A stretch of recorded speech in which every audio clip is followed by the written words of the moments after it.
নমস্কার, news room থেকে সন্ধ্যা ঠিক 6টায় আমি অতনু রয়েছে আপনার সঙ্গে কলকাতা নিয়ে। এবং কলকাতা শুরুতেই কলকাতা পুরসভার করোনা আক্রান্ত কোন কোন জায়গাগুলো সবচেয়ে বেশি এফেক্টেড সেই ছবি আপনাদের দেখাবো। আমরা দিনভর আপনাদের দেখিয়েছি আজ কলকাতার বিভিন্ন বাজারে পুলিশ কতটা কড়াকড়ি করছে, তারই পাশাপাশি কত রকম ভাবে মানুষ অজুহাত দিচ্ছেন যে তারা কেন মাস্ক পরেননি, অর্থাৎ হুঁশ নেই কারোরই হুঁশ নেই। আর সেই জন্যই এই অবস্থা, রীতিমতো বাড়ছে করোনা আক্রান্তের সংখ্যা। এবং সেই ছবি আপনাদের দেখাবো। প্রথমে 69 নম্বর ওয়ার্ড, কলকাতা পুরসভার ম্যাপ আমার কাছে রয়েছে, এর মধ্যে 69 নম্বর ওয়ার্ড। দেখুন এই 69 নম্বর ওয়ার্ডে কি কি পড়ছে। 69 নম্বর ওয়ার্ডে পড়ছে Ballygunge circular road, Beckbagan road, Dover road, Sarat Bose road, Syed Amir Ali avenue. এই নির্দিষ্ট জায়গা সবচেয়ে বেশি মাথা ব্যথার কারণ কলকাতা পুরসভার। এবার আপনাদের দেখাবো 74 নম্বর ওয়ার্ড, অর্থাৎ এই পুরো এলাকা 74 নম্বর ward, Alipore road, Belvedere road, Chetlahat road. এই ঠিক নির্দিষ্ট এই জায়গাটি সবচেয়ে বেশি গুরুত্বপূর্ণ, সবচেয়ে বেশি করোনা আক্রান্ত হওয়ার খবর পাওয়া যাচ্ছে এখান থেকে। শুধু তাই নয়, আরো একটি জায়গা আপনাদের দেখাবো, 109 নম্বর ওয়ার্ড।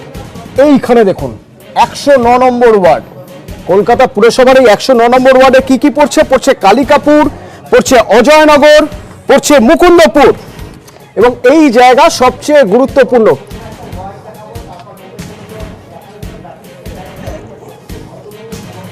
এবং দেখুন 31 নম্বর ওয়ার্ড, 31 নম্বর ওয়ার্ড। এই 31 নম্বর ওয়ার্ডে কি পড়ছে, ক্যানাল ইস্ট রোড পড়ছে সিআইটি স্কিম এবং কাকুরগাছি। অর্থাৎ এই canal east road, CIT scheme, Kakurgachi এই জায়গা মাথা ব্যথার কারণ কলকাতা পুরসভার।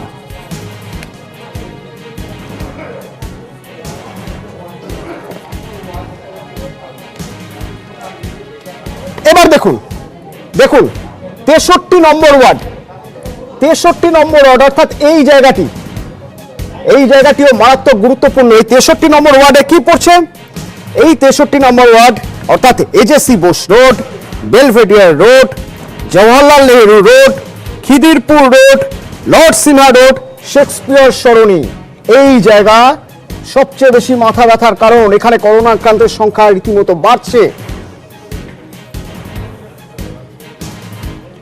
এবার চলুন আপনাকে দেখাই 93 নম্বর ওয়ার্ড, অর্থাৎ এই জায়গাটি 93 নম্বর ওয়ার্ড। 93 নম্বর ওয়ার্ড, এখানে কি পড়ছে Prince Anwar Shah road, Jodhpur park, lake garden.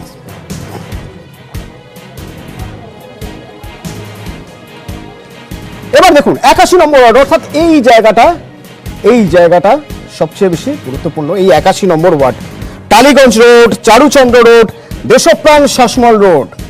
এই অঞ্চলের বাসিন্দারা এই মুহূর্তে বেশ টেনশনে থাকবেন।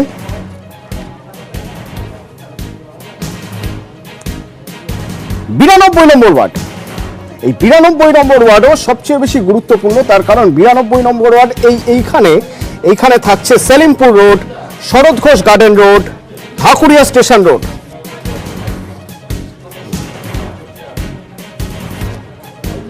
সাতষট্টি নম্বর ওয়ার্ড, এই 67 নম্বর ওয়ার্ডে পড়ছে এই 67 নম্বর ওয়ার্ড, যেখানে Bosepukur road, Kasba, picnic garden, Bediadanga road. এবং শুধু তাই নয়, তার পাশাপাশি আপনাদের মনে করিয়ে দিতে চাইবো এই 107 নম্বর ওয়ার্ড, এই 107 নম্বর ওয়ার্ডের পুরো 107 নম্বর ওয়ার্ডটাই অত্যন্ত স্পর্শকাতর হয়ে রয়েছে, অর্থাৎ করোনার যথেষ্ট বাড়বাড়ন্ত এই 107 নম্বর ওয়ার্ড। তবে সবচেয়ে বেশি মাথা ব্যথার কারণ 69 নম্বর ওয়ার্ড, কলকাতা পুরসভার 69 নম্বর ওয়ার্ড কলকাতা পুরসভার কাছে সবচেয়ে বড় মাথা ব্যথার কারণ। কি ব্যবস্থা নিচ্ছে পুরসভা? আমার সঙ্গে সরাসরি এই মুহূর্তে রয়েছেন প্রতিনিধি বিশ্বজিতের সঙ্গে একবার কথা বলবো। বিশ্বজিৎ, কি পদক্ষেপ করছে পুরসভা? একদম কিছুক্ষণ আগেই ডেপুটি মেয়র অতীন ঘোষ জানিয়ে দিলেন যে এই যে 10টা ওয়ার্ড এবং বেশ কিছু বড়তে, বিশেষ করে 8 নম্বর বড় এবং 10 নম্বর বড় এই এলাকাগুলিতেই সব থেকে বেশি সংক্রমণ রয়েছে। এছাড়াও বিক্ষিপ্তভাবে 2 নম্বর বড় এবং 11 নম্বর 12 নম্বর বড় বিক্ষিপ্তভাবে রয়েছে। অর্থাৎ এই 8 নম্বর ও 10 নম্বর বড়তে সেখানে কলকাতা পুরসভা পুলিশের কাছে আরো বেশি অনুরোধ করবে যে যাতে কড়া নজরদারি করা হয়, যেখানে কন্টেনমেন্ট জোন করা হচ্ছে সেখান থেকে যাতে আক্রান্ত মানুষজন না বেরোতে পারেন তাদের জন্য ব্যবস্থা করা, এবং পাশাপাশি কলকাতা পুরসভা স্যানিটাইজেশন করা এবং সেই এলাকাগুলোতে কন্টেনমেন্ট জোন করে সেখানে আক্রান্তদের সেই জোন থেকে না বেরোতে দেওয়া এবং তাদের সঙ্গে সংস্পর্শে যাতে না আসতে পারে সেই ব্যবস্থাটা সুনিশ্চিত করা সব থেকে বেশি জরুরি। এবং তারপর সেই এলাকাটাকে স্যানিটাইজেশন করে সেই এলাকাটাকে জীবাণুমুক্ত করা, এই বিষয়টির উপরই জোর দিচ্ছে কলকাতা পুরসভা। পাশাপাশি সচেতনতার যে প্রচার চলছে 144টি ওয়ার্ড জুড়েই, সেখানে এই দুটি বড়তে আরো বিশেষ করে নজর দিয়ে বেশি সচেতনতা প্রচার করা, এই কাজগুলোর উপরই বেশি নজর দিচ্ছে কলকাতা পুলিশ। ধন্যবাদ বিশ্বজিৎকে ধন্যবাদ জানাবো। অতীন ঘোষ, মেয়র পরিষদ, কি বলছেন শুনুন। বড় 8-এর মধ্যে 69 আছে, বড় 9 আছে, বড় 10 আছে। এই সমস্ত ওয়ার্ডে কেসগুলো একটু বেশি দেখা যাচ্ছে। যেখানে হাই রাইজ বিল্ডিং, যেখানে মানে বড় বাড়ির সংখ্যা বেশি, ফ্ল্যাট বাড়ির সংখ্যা বেশি, সেখানেই আক্রান্ত সংখ্যা বেশি।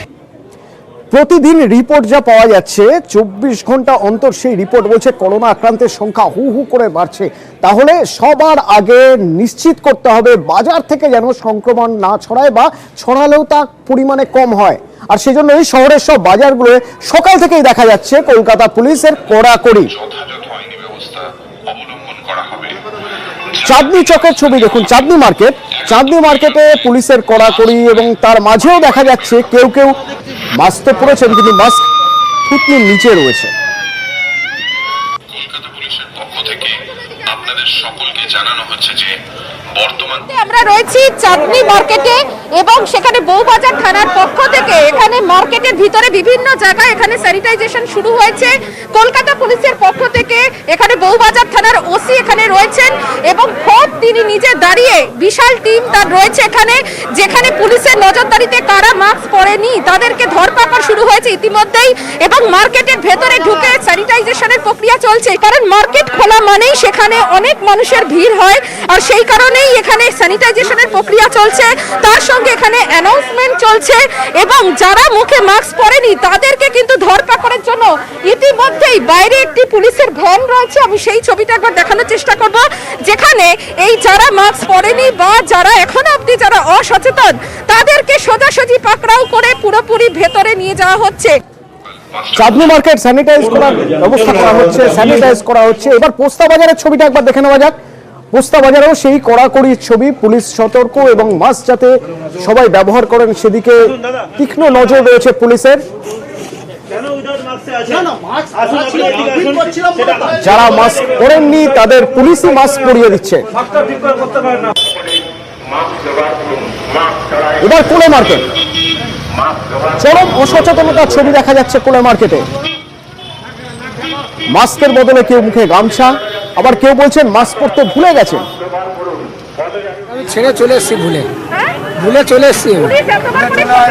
আচ্ছা, একটা মাস্ক না না, ওই মাত্র ভুলে চলে এসেছি, এটা সেলাই করে নেবে কিন্তু এখানে আস্তে আস্তে কাকা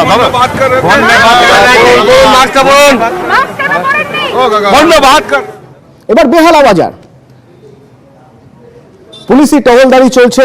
কেউ মাস্ক না পরলে তাকে মাস্ক পরিয়ে দেওয়া হচ্ছে, বারবার করে বারণ করা হচ্ছে মাস্ক ছাড়া যেন বাড়ি থেকে না বেরোন, কিন্তু শুনছে কজন?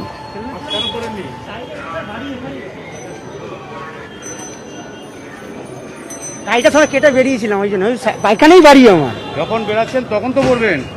বেরিয়েছি সবে হাতটা ধোয়ার জন্য, সেলুন থেকে সবাই বেরিয়েছি।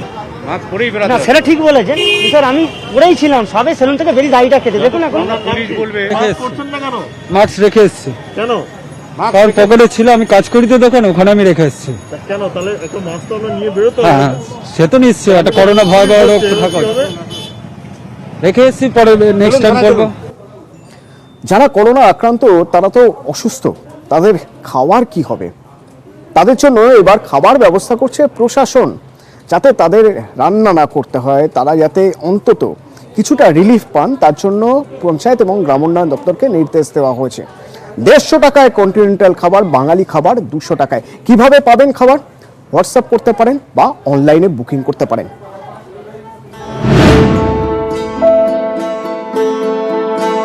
করোনার তৃতীয় ঢেউ, প্রতিদিনই বাড়ছে সংক্রমণ। এই পরিস্থিতিতে করোনা আক্রান্তদের পাশে দাঁড়াতে উদ্যোগী রাজ্য সরকার। আক্রান্তদের বাড়িতে খাবার পৌঁছে দেবে পঞ্চায়েত ও গ্রামোন্নয়ন দপ্তর।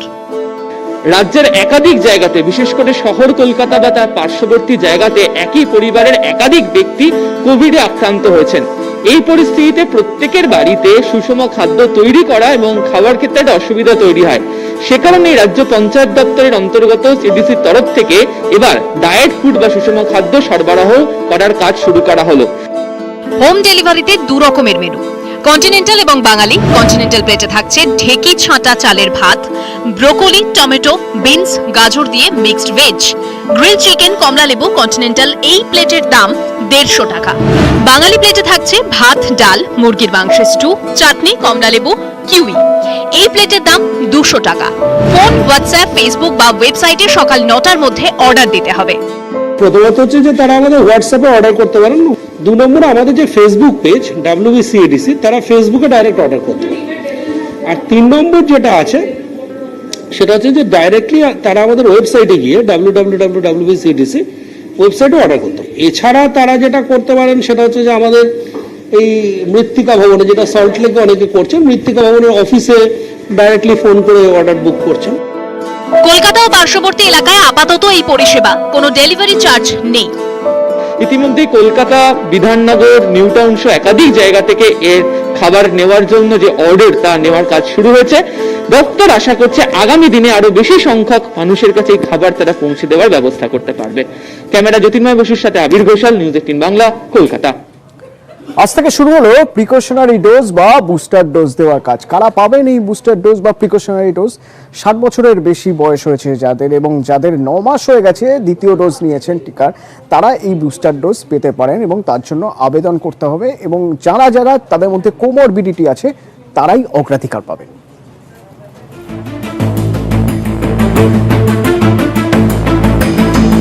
করোনা মোকাবিলায় নয়া অস্ত্র বুস্টার ডোজ। সোমবার সকাল থেকেই কলকাতা সহ রাজ্যের জেলায় জেলায় সরকারি বেসরকারি হাসপাতালে বুস্টার ডোজ নেওয়ার লাইন। করোনা তৃতীয় ঢেউয়ের মধ্যে আশার আলো হিসেবে এবার বুস্টার ডোজ দেওয়া শুরু হলো দেশ জুড়ে। আর সেই বুস্টার ডোজ আজকে শহর কলকাতায় SSKM হাসপাতালে দেওয়া হচ্ছে। এই যে ভ্যাকসিন ডোজ নতুন করে স্টার্ট হয়েছে প্রিকশনারি, সবাই থেকে এটাই রিকোয়েস্ট করব, যদি 60+ উইথ কোমরবিডিটি আছে নিশ্চয়ই 100% নেবেন। নিজেকে সেফগার্ড মনে করার জন্যই, আর যেহেতু আমি আউটডোর কাজ করতে আমাকে বাইরে বিভিন্ন জায়গায় ঘুরতে হয়, ট্রেনে, ট্রামে, বাসে যাতায়াত করতে হয়, নিজের সেফটির জন্য মেনলি নেওয়া, এই হচ্ছে ব্যাপার।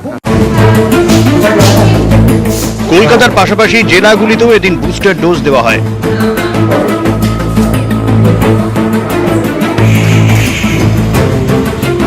পুরুলিয়া মেডিকেল কলেজ হাসপাতালে বুস্টার ডোজ নিতে গিয়ে সমস্যায় পড়েন টিকা গ্রাহকরা। সকাল থেকে লাইন, কিন্তু বেলায় হাসপাতাল জানিয়ে দেয় এদিন ষাটোর্ধ্বদের বুস্টার ডোজ দেওয়া হবে না, শুধুমাত্র স্বাস্থ্যকর্মী এবং ফ্রন্টলাইন ওয়ার্কারদেরই দেওয়া হবে। এতেই তৈরি হয় ক্ষোভ। কোমরবিডিটি যাদের তাদেরই হবে, আর কোভিশিল্ডের হবে, কোভ্যাক্সিনদের হবে না। অথচ আমাদের কাছে 10টা-12টা মেসেজ গেছে। আমরা ভাবছিলাম যে নিশ্চয়ই আসলে পাবো, কষ্ট করে সকালবেলা এলাম, আমরা সিনিয়র সিটিজেন। ম্যান পাওয়ার খুব কম আছে, তো আমাদের ইনফ্যাক্ট এখন স্কুলের প্রোগ্রাম চলছে, স্কুলের ভ্যাকসিনেশন চলছে, আমরাও এনগেজ হয়ে যাচ্ছি পুরোপুরি। তো আমরা ধীরে সুস্থে আস্তে আস্তে করে দেবো, হেলথ কেয়ার ওয়ার্কাররা এদেরকে আগে দেবে। স্বাস্থ্যকর্মী, ফ্রন্টলাইন ওয়ার্কার এবং ষাটোর্ধ্বদের জন্য বুস্টার ডোজ। দ্বিতীয় ডোজের 9 মাস পরে বুস্টার ডোজ নেওয়া যাবে। নিউজ 18 বাংলা। আবহাওয়ার খবরে নজর রাখা যাক, তার কারণ কলকাতার আবহাওয়া যদি বলা যায় তাহলে সর্বনিম্ন তাপমাত্রা কিছুটা হলেও বেড়েছে এবং এই গরমের ভাবই থাকবে, অর্থাৎ শীত শীত ভাব থাকবে, কিন্তু সেই জাঁকিয়ে ঠান্ডা এখনই পড়ার কোনো, আগামী 3-4 দিন পড়ার কোনো সম্ভাবনা নেই। বৃষ্টি হবে আগামীকাল পশ্চিমের জেলাগুলোয় বৃষ্টি এবং বুধ থেকে শুক্র রাজ্য জুড়ে বিভিন্ন জায়গায় বৃষ্টি হওয়ার সম্ভাবনা রয়েছে জানাচ্ছে আবহাওয়া দপ্তর।